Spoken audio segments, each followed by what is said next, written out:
Hi YouTube, Mr. User Boss here, and this is my full review of the Denon Urban Ravers AH-C300 in-ear earphones.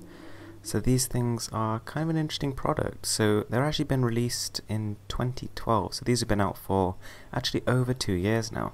So the reason I've actually waited so long to do a review on them is that there's actually been a price drop.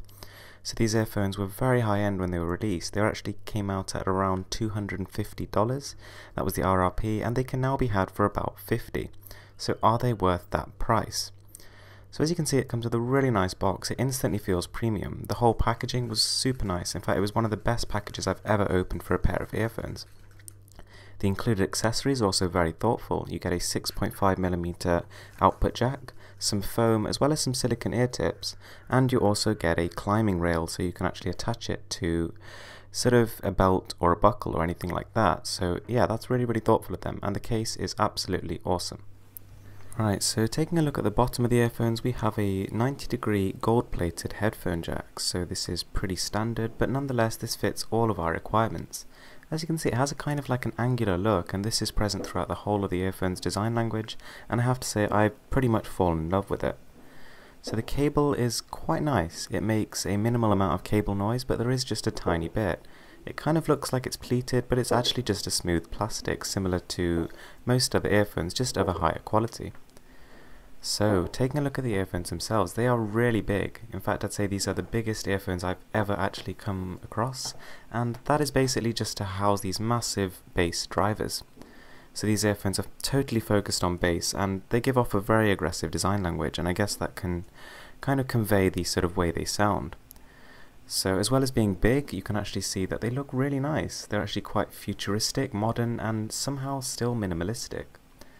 So there's actually a volume control which didn't work on Android but does work on iOS, and the play and pause button, which can also be used to skip tracks, is also working fine.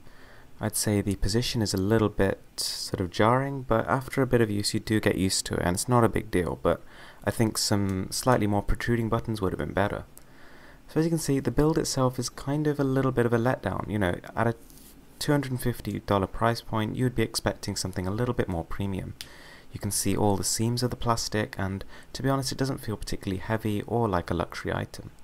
It also comes with the silicone sort of sealers, which actually make a better seal in your ear for more noise isolation, and some pretty high quality buds.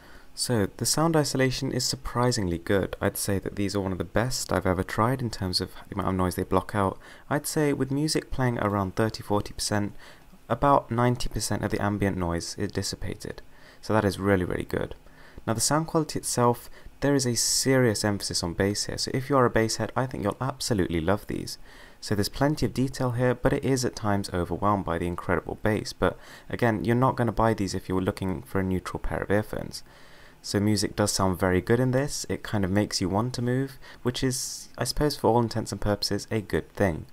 So yeah, I'm really happy with the sound quality of these earphones, and for $50, it's a steal. I'd say the closest thing I could compare it to in terms of sound is the 2013 version of the Beats Tours. So I'd say it sounds like it has a little bit more detail than those and a little bit more bass. So yeah, really good stuff. These are the bassiest earphones I've ever heard. So to conclude, these things have a very nice presentation. They come with lots of good accessories, but the build leaves much to be desired. The features are good but not great. It provides really good noise isolation, but the remote is a little bit fiddly and doesn't always work. But in terms of performance, I have to say these are really good. For what they're intended for, they do a really good job, and I have to say I thoroughly recommend them. Anyway guys, thanks for watching. Please give this video a thumbs up and don't forget to subscribe for more.